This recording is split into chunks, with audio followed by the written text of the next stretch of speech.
Okay, hello and welcome to the next episode of Let's Talk Brand, the first in Poland series of interviews with world-class branding experts. And today I'm excited to interview Rob Levinson. Okay, a few words about my guest. Rob is a corporate brand strategist and personal brand coach whose expertise is in helping clients to develop powerful brand narratives. A former Madison Avenue executive, .com strategist, and Wall Street Journal columnist. His clients include leading technology, finance, and professional service firms and the C-suite executives who run them. Welcome to the podcast, and actually welcome to Poland, Rob. Thank you so much. I am delighted to be here. And if you would like to add something to your bio, this is the right time. If not, we can skip the questions. Well, I actually would like to add something. It's sort of the beginning of my story, and I think your listeners might find it interesting. So I started my background in public relations, and this was in the 1980s, a long time ago, before computers, cell phones, the whole thing. And back in the day, when you represented a client, you would come up with a story that would be of interest to the media. And then you would literally type up a press release. You would staple a photograph that they could run in the newspaper or magazine, and then just hope that there is some interest. And that is really how I started. I didn't realize I was starting, but started my branding career. It was back in 1985 when I had to start creating stories around products and services. What I would come to discover many years later as a brand strategist is really everything I learned about my career started in PR. Okay, so that's your story. But why you started your personal branding business? Why did I start that? Yes. So I am, for the last 20 years, I've had a boutique corporate brand strategy firm. And I've worked with all size clients, really from startups all the way up to General Electric. And they would come to me for a number of reasons. They might want to change their perception in the marketplace. There may be new leadership, possible M&A activity, maybe a capital infusion. Something had to change. And they would hire me and my team, and I would deliver from them what we called a brand blueprint. So I would go through a number of exercises to develop that brand blueprint, which included doing a communications audit, looking at how they currently go to market. I would do a competitive analysis to see what their competitors are saying. And I would do a lot of qualitative research, both internally and externally. When I was done with that process, and it was very collaborative, it wasn't me just saying, here's the answer. I would work with the management team and I would share my findings, and we would, collaborate back and forth. My deliverable was a brand blueprint. And the brand blueprint really is everything anyone needs to express the brand. So elements include an overarching brand voice. So that's the tone, the personality. I would help develop a mission statement, a vision statement, key messages, elevator speech, tagline, all that kind of stuff. And my clients would take that information and they'll develop websites or sales materials, etc. So that's as way of background. And I had just completed, this is about 5 years ago, I had just completed rebranding a global executive search firm. And after I was done, the CEO said to me, Rob, this brand blueprint is going to be a real game changer. And now we know how to reposition ourselves to reflect the company we are today. He said, however, I'm wondering if you can help me with my consultants. I overhear them speaking to clients or speaking to prospects, and they're not connecting in a meaningful way. Do you do anything with personal branding? And I thought, well, that's really interesting, because really the same approach I would use to brand a company, I could nuance and refine to help individuals develop their own key messages and elevator speech and even tagline if need be. And that's when I started developing personal branding workshops. And this is something that I would offer my clients. It was usually like a half-day offsite, and I would have a really terrific PowerPoint that I created. And there'd be a lot of education. I would have some exercises to do together, some interactivity, some public speaking. And at the end of those personal branding workshops, people would leave with the foundations to tell their story. And then what often happened is I would work with people one-on-one, depending upon, what their needs were. So I did that, I guess, about 6 years ago. And in one of those workshops, there was an individual who had a friend who taught at the graduate school at Boston University, which is a very prestigious school here in the States. And the professor asked if I could teach personal branding in her classroom. I thought, why not? I have this body of knowledge, and I love the idea of teaching. So I basically took the personal branding workshop I did for corporations, and I nuanced it, and I updated it. I made it more youthful and more relevant to the recent graduates or those about to graduate, and I would give it in the class. And then, Lucas, just the craziest thing happened is after I would give these presentations, these students would swarm around me afterward, and they'd want to connect with me on LinkedIn. They wanted to know if I could work with them one-on-one, if I would review their resumes, looked at their LinkedIn profile. And at first I started doing it sort of as fun. And I thought, there's a business here. And that's when about a year and a half ago, I spun out my personal branding business to be a completely separate entity from my corporate branding. But I'm sorry, that's a super long answer, but that's where it came from, because I had clients that asked for it. Okay, wonderful. But what is the connection between a personal brand? Because you work with C-suite executives on their personal brand. And what is the connection between executive personal brand and the corporate brand? Okay, well, the corporate brand is the branding for the company that they work for. So that branding would manifest itself on a website or in sales and marketing materials, in their PR efforts. That was the messaging for the corporation. But the messaging for the individual is very different, because if you're the CFO, you have one role, or the CMO or the CEO. Those are all different personalities. So depending upon the role that you play, I would help develop a personal brand narrative around you and the role that you play. So very distinct from the corporate side. Okay. Okay, let's imagine I want to build or I don't know, maybe manage my personal brand, because I have a brand. I may not know how to manage this brand. What are the steps to developing a personal brand, or the key elements? First, let's start with a definition of what is personal branding. Okay. So personal branding is what you put out in the world intentionally and with purpose. And when I say what you put out in the world, it is how you physically appear, the language that you use, the setting you find yourself in, the things that you believe. And every single person, whether they know it or not, has a personal brand. What I help people do is be more intentional about it and really think about, well, what am I putting out there, and what am I suggesting to the world? I'll give you a small example. When I first started consulting, and I had always had corporate jobs before that, and when I started consulting, I had a very hard time calling myself an expert. It felt like someone else, and definitely not me. And I would say I was experienced here, or I've done this kind of work, I'm very knowledgeable.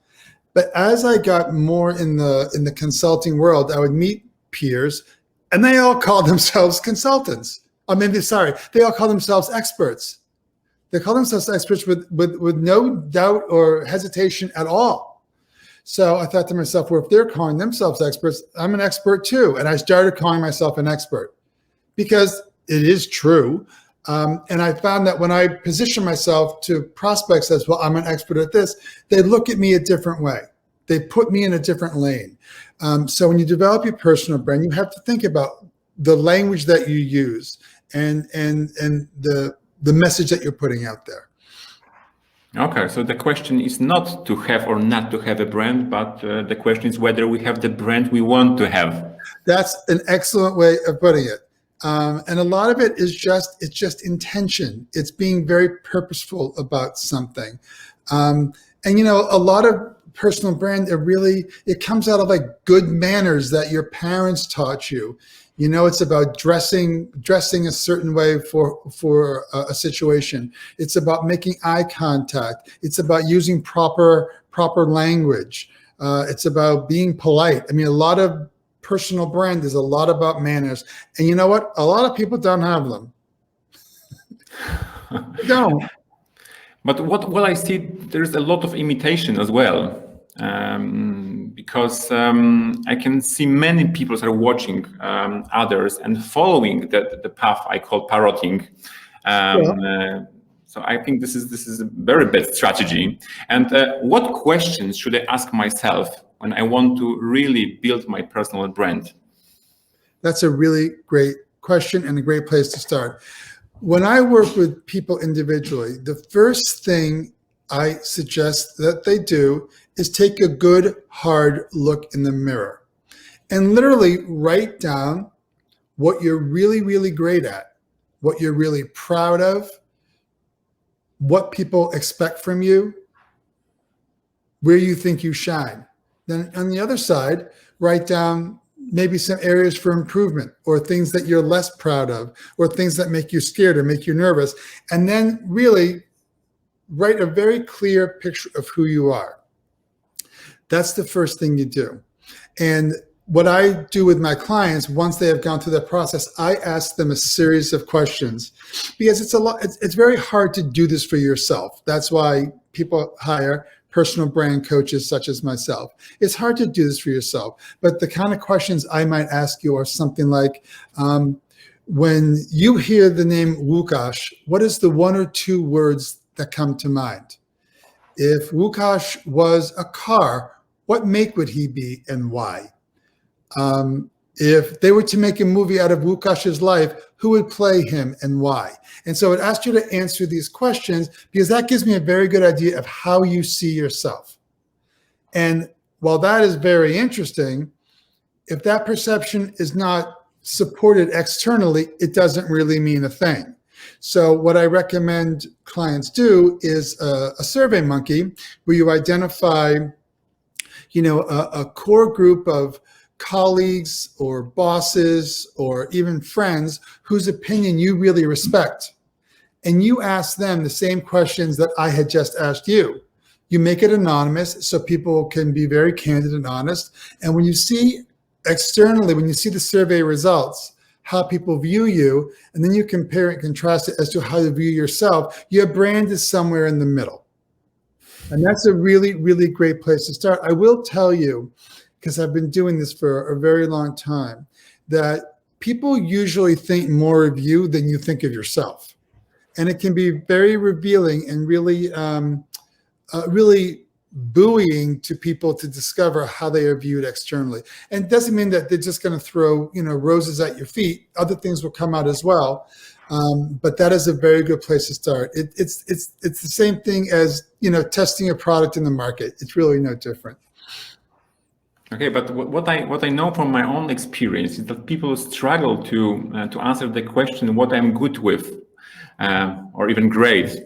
It's much easier to answer the questions what makes me happy, and I'm not sure if it's a good idea or it's a good way to find these good things about myself, but focusing on what makes me happy, what I really like to do. But let me clarify something. That when the personal brand coaching that I do, it's all in a professional context. So, if you want, the reason I don't ask what makes you happy, because that sort of comes out under what you're good at, it's there. So I'm not a life coach, I'm a personal brand coach, which is very different. A life coach helps people find their path or answer some very big, profound questions or gives them direction. In fact, I work with a lot of life coaches. When the life coach has worked with an individual, they come on to me and they say, okay, this is who I am. This is where I'm going. This is what I want to change. This is how I'm perceived. This is what I want it to be differently. And then I help them forge that path. Okay, so wonderful. So now we know the difference. Yeah. It's quite clear. And so, if you could give us some example of someone who have a powerful or a good personal brand who we can follow. So, when you look at the public area, so who would be a great example and why? Oh, well, obviously there are countless examples of people with powerful personal brands. I mean, the obvious one would be Oprah Winfrey. Okay. And she, she started out as a talk show host. And what was really interesting, this was in the, early 90s. And in America, there was a trend in talk shows back then to get very sensational. And there were people like Jerry Springer, and they would have these, they would have guests on that, who had, fathered 6 children, or were just got thrown into jail, or beat up their mother. I mean, really, really low rent people acting out in public. And these shows got really high ratings because it was so sensational and fun to watch. And so they turned to Oprah and said, okay, this is what the trend is. We need to get more sensational. And she said, yeah, that's not who I am, and I'm not doing that. And for a while, her ratings dipped because everyone was sensational and people wanted to tune in to see what was going to happen next. But she stuck to her guns. It wasn't who she was. And she went on the path that she was on. And obviously, those other talk shows fell by the wayside, and they were, they peaked and then they disappeared. And she went on to have really probably one of the most influential careers in the whole country, really. I mean, this is someone who has talked to every leading actor and athlete and politician and royalty. I mean, she can sit down and talk to anybody anytime, and she makes good and thoughtful choices about where she wants to attach her brand to. So she's done, spiritual shows. She's done a lot of stuff in education. She's done things in entertainment, but everything that she does goes back to her core qualities, her values, what she believes in.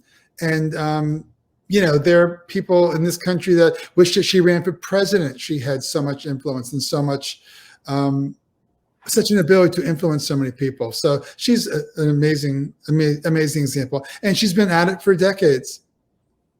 Okay, so she was not imitating, and she was extremely focused on Yeah, what she...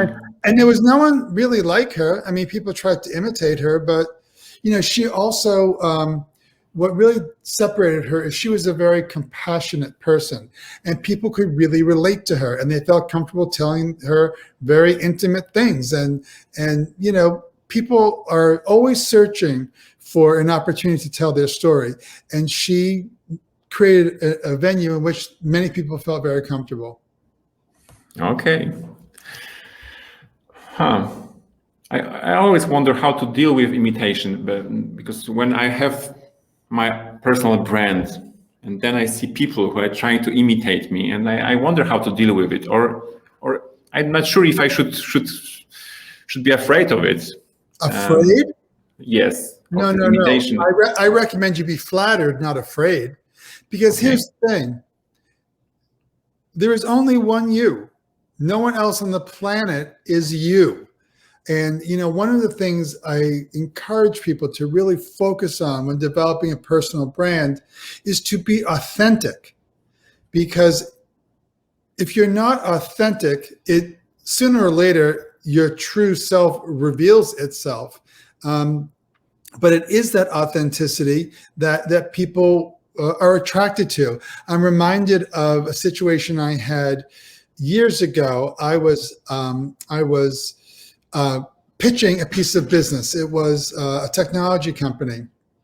And they did something terrible. They had reduced it down to 3 different firms, and we all presented one by one after another. So we're sitting in the lobby of their office.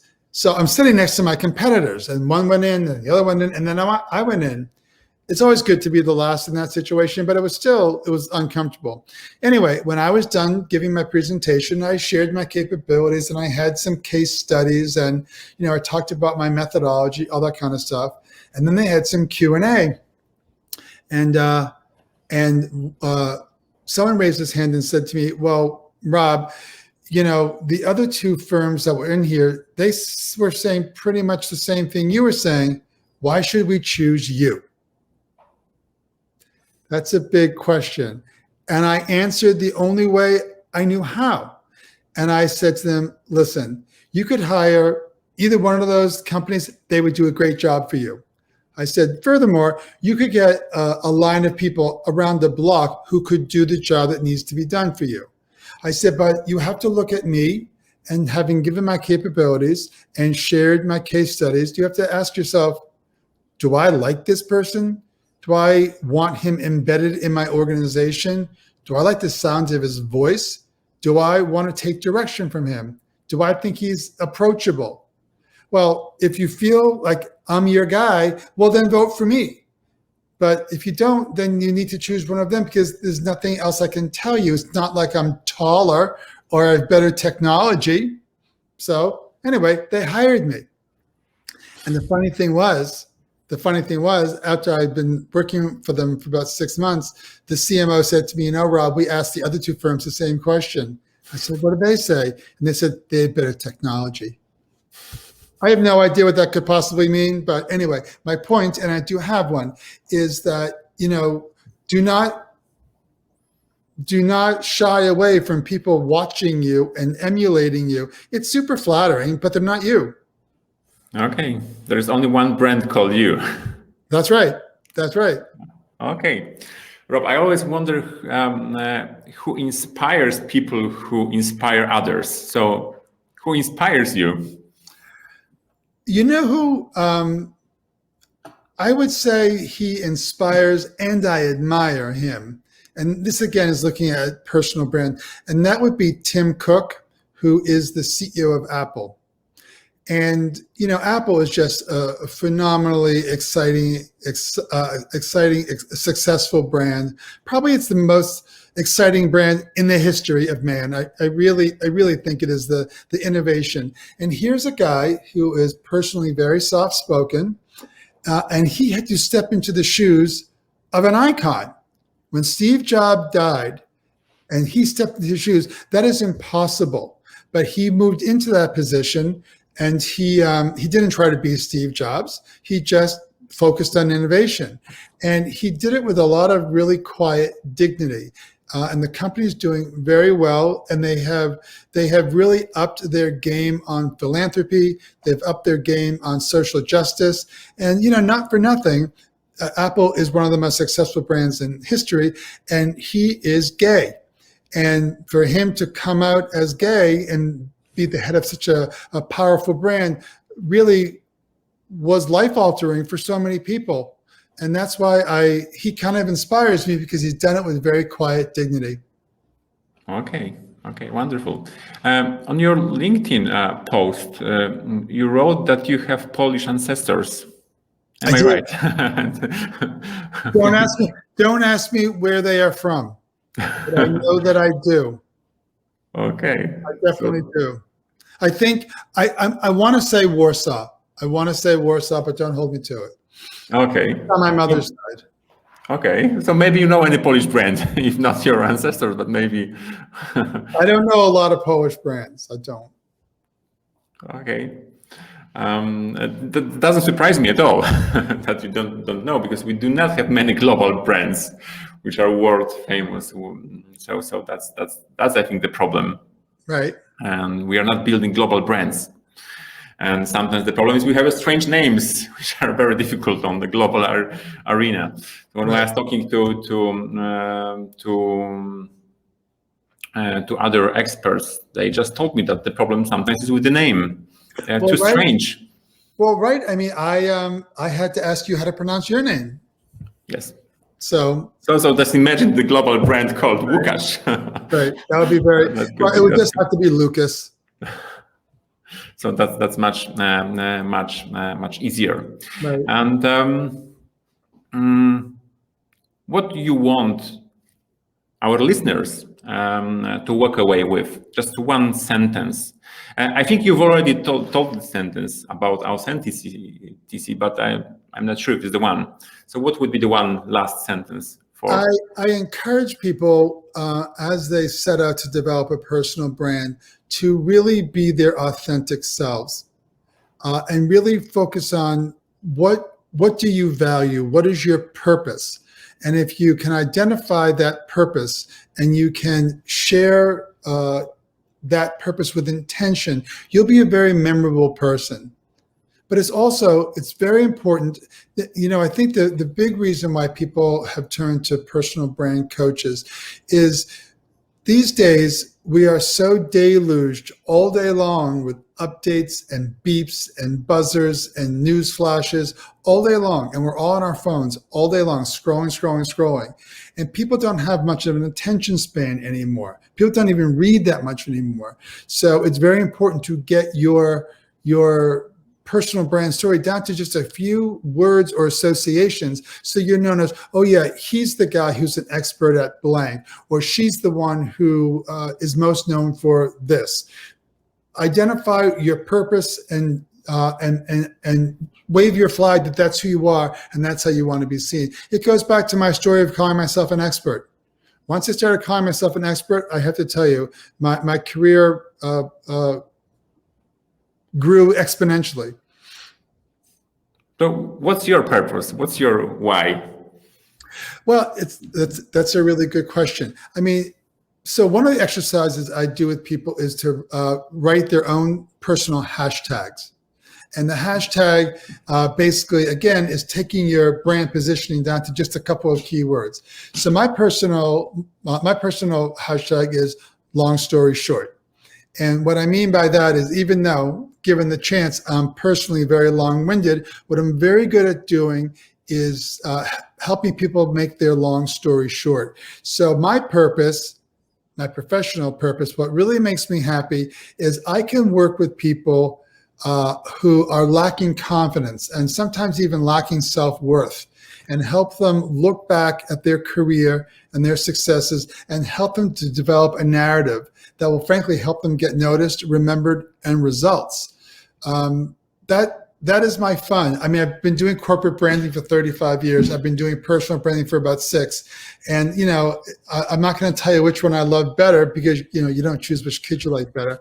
But I will tell you that I get tremendous reward out of doing the personal brand coaching, because I've worked with people who couldn't even make eye contact and had low self-esteem and didn't want to walk into a room. And after working with me, they really had tremendous confidence. And in some instances have gone on to really get their dream jobs and make profound changes in their lives. That's my why. Okay, wonderful.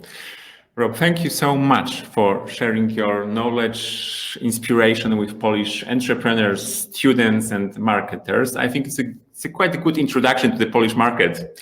Excellent. Well, thank you so much. I am flattered that you asked me, and I hope I had said something of value. And it was really a pleasure to have you here. But just one last word. Where can we follow you? If you can invite people to your channels. Sure. So my personal branding website is called brandyoubetter.com. So that's BRANDYOUBETTER.com. So that's my website. And you can find me also on LinkedIn, Facebook, Instagram, all Brand You Better. There you'll learn everything you possibly want to know about me and more. brandyoubetter.com. Okay. Is there any book? Is there any book coming? Because I know when you are an expert with an experience, there's always a case of the book. Do you think about the book? Yes, I get asked to write books all the time, and honestly, I would like to do it. I'm just waiting for something new to say that hasn't been said. And when I figure out that new thing to say, I will not hesitate to write it down. Okay, wonderful. So maybe next time we meet, there will be a book coming. That would be awesome. Okay, thank you so much, Rob, for your time. It's really a pleasure to have you here. Thank you so much. Thank you. Thank you. Bye.